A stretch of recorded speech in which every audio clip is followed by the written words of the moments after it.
आज कौन सा दिन है? बुधवार। बुधवार। और डेट कितना है? 29 मार्च। ठीक है।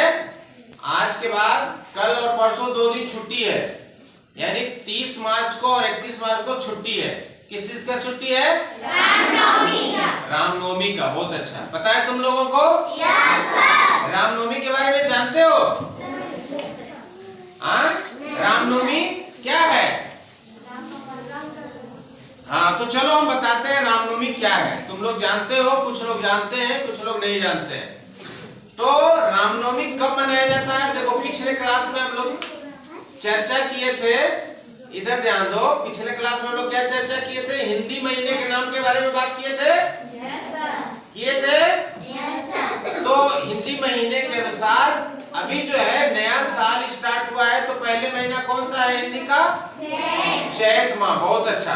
तो चैत माह भी चल रहा है, अभी जो है नवरात्र भी चल रहा है, चल रहा है ना? Yes sir. तो चैत माह का शुक्ल पक्ष की नवमी तिथि को रामनवमी मनाया जाता है। कब मनाया जाता है? रामनवमी। कब मनाया जाता है? बोलो। चैत महीना के शुक्ल पक्ष की नवमी तिथि को रामनवमी मनाया जाता है। हाँ, शुक्ल पक्ष जो है उसके नवमी तिथि को, यानी 9वें दिन जो है रामनवमी मनाया जाता है। और रामनवमी क्यों मनाया जाता है? उस दिन भगवान राम, मर्यादा पुरुषोत्तम राम का जन्मदिन है। उनके जन्म उत्सव के रूप में रामनवमी मनाते हैं। उस दिन देखना तुम्हारे घर में पूजा पाठ होता है ना? और जो है झंडा लगाते हैं हम लोग ऊपर, बजरंगबली का लगाते हैं ना? तो ये रामनवमी के दिन ही हम लोग करते हैं। अब थोड़ा सा हम लोग जानते हैं राम के बारे में। रामनवमी तो समझ गया, ये हमारे हिंदू का सबसे बड़ा पर्व है, त्योहार है। इस दिन पूरा हिंदू जो है भगवान राम को याद करते हैं, भगवान राम को पूजा करते हैं और उनके जिंदगी से हम लोग सीखते हैं। ठीक है ना? राम से। अब बताओ, राम कौन है? जानते हो? कौन है? भगवान राम जो है भगवान विष्णु के 7वें अवतार माने जाते हैं। कृष्ण भगवान के बारे में भी जानते होगे। तो राम जो है 7वें अवतार, विष्णु जो है 7वें अवतार में भगवान राम के रूप में जन्म लिए थे। कहाँ जन्म लिए थे? अयोध्या में। किसके यहाँ? राजा दशरथ के यहाँ। बहुत अच्छा। राजा दशरथ जो है सूर्यवंशी राजा थे, राजा दशरथ, उनके यहाँ भगवान राम आए थे। और वो जो है भगवान राम जो है, उनकी माता का नाम क्या था? कौशल्या। ठीक है। राजा दशरथ की 3 महारानियां थी। कौन कौन थी? कौशल्या सबसे बड़ी कौशल्या थी, जिससे भगवान राम का जन्म हुआ था। और उसके बाद कैकेयी थी, जिससे भरत का जन्म हुआ था। और तीसरे रानी कौन थी?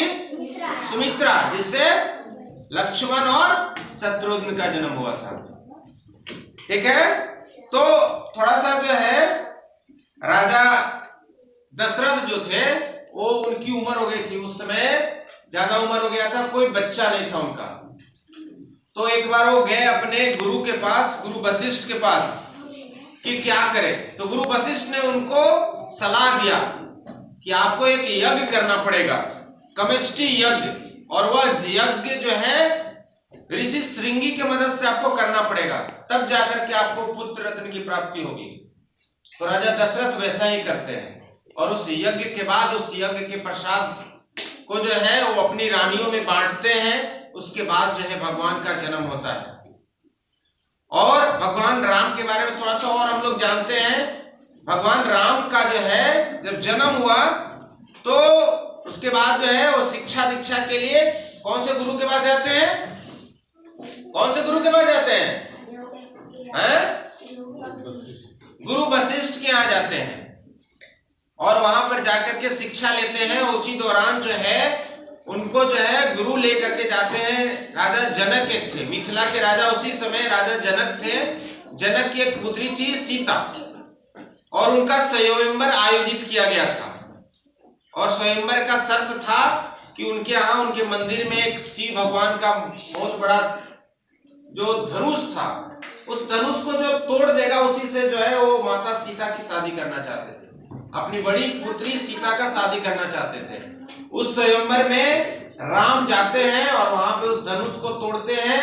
उसके बाद सीता के साथ उनका शादी हो जाता है। यानी भगवान राम का किसके साथ शादी होता है? सीता के साथ। हाँ, भगवान राम के पत्नी का नाम क्या है? सीता। सीता है। और उनके 2 पुत्र भी थे, उनका नाम पता है? हाँ, बहुत अच्छा, लव और कुश, 2 उनके पुत्र भी थे। और एक कहानी तुम लोग पढ़े हो, राम के संबंध में 2 बड़े बड़े बहुत बड़े जो है ना ग्रंथ लिखे गए हैं। कौन से ग्रंथ है पता है? एक है रामायण जो वाल्मीकि ऋषि लिखे हैं, और दूसरा है रामचरितमानस। कौन है?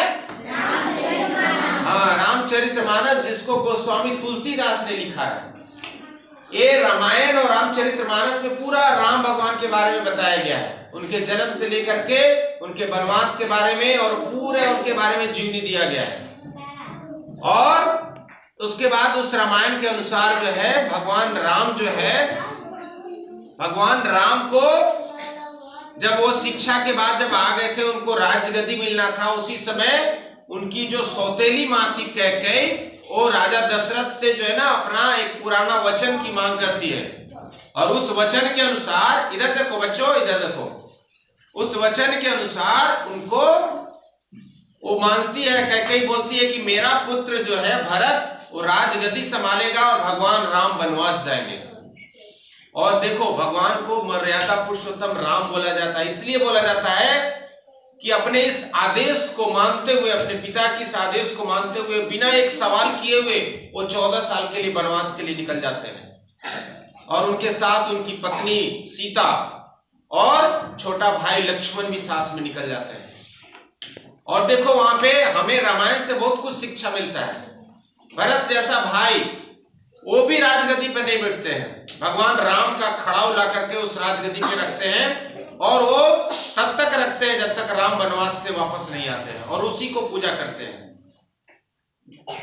तो ये सब रामायण में बताया गया है। जब राम वहां से निकलते हैं बाहर वनवास के लिए, उनके साथ पूरा कुछ नहीं था, उनके शरीर पे जो वस्त्र था वही लेकर के निकल जाते हैं, और वो 14 साल तक जंगल में रहते हैं। वहीं पे जंगल में वनवास के दौरान ही उनकी पत्नी सीता का हरण जो है रावण के द्वारा कर लिया जाता है। और उसके बाद जो है वहीं पे जंगल में भटकते हुए उनको वहां पे उनका एक बहुत परम प्रिय शिष्य, जिसको हम लोग बोलते हैं बजरंगबली, हनुमान जी से मुलाकात होता है। और भी वहां पे बहुत सारे उनको वानरों का और भी जो है ना साथ मिलता है। जंगल में रहने वाले लोग उनको सपोर्ट करते हैं। उनकी मदद से वो जो है समुन्दर पे वहां पे रास्ता बना करके लंका में जाते हैं, रावण का वध करते हैं, और वहां से सीता माँ को लेकर के वापस आते हैं। और इसके बाद जो है फिर वापस आते हैं। जिस दिन वो वध करते हैं उसी दिन जो है हम लोग दशहरा मनाते हैं। और जब वो लंका से वहां पे उस लंका का राज जो है रावण के छोटे भाई विभीषण को दे देते हैं, और वहां से वापस जब अपने अयोध्या लौटते हैं, उस दिन जो है, जिस दिन अयोध्या पहुंचते हैं, उस दिन दीपावली मनाया जाता है। तो यहाँ पे बच्चों, आज मतलब कल जो नवमी है, नवमी के दिन हमें भगवान राम के बारे में जानकारी लेना चाहिए और भगवान से सीखना चाहिए। भगवान राम एक ऐसे उदाहरण है जिससे हम सीख सकते हैं कि हमें कैसा बेटा बनना चाहिए, कैसा पति बनना चाहिए, कैसा भाई बनना चाहिए। रामायण के हर पात्र से हमें शिक्षा मिलता है, विशेषकर राम भगवान से हमें बहुत कुछ सीखने का मौका मिलता है। तो कल रामनवमी के दिन तुम लोग घर में पूजा करना, भगवान का आरती करना राम भगवान का, और घर में जो पुआ पूड़ी बनेगा, तुम लोग के यहाँ जो प्रसाद बनेगा उसका भोग लगाना, और रामायण के बारे में चर्चा करना घर में, अपने दादी से, अपनी मम्मी से, अपने पापा से रामायण के बारे में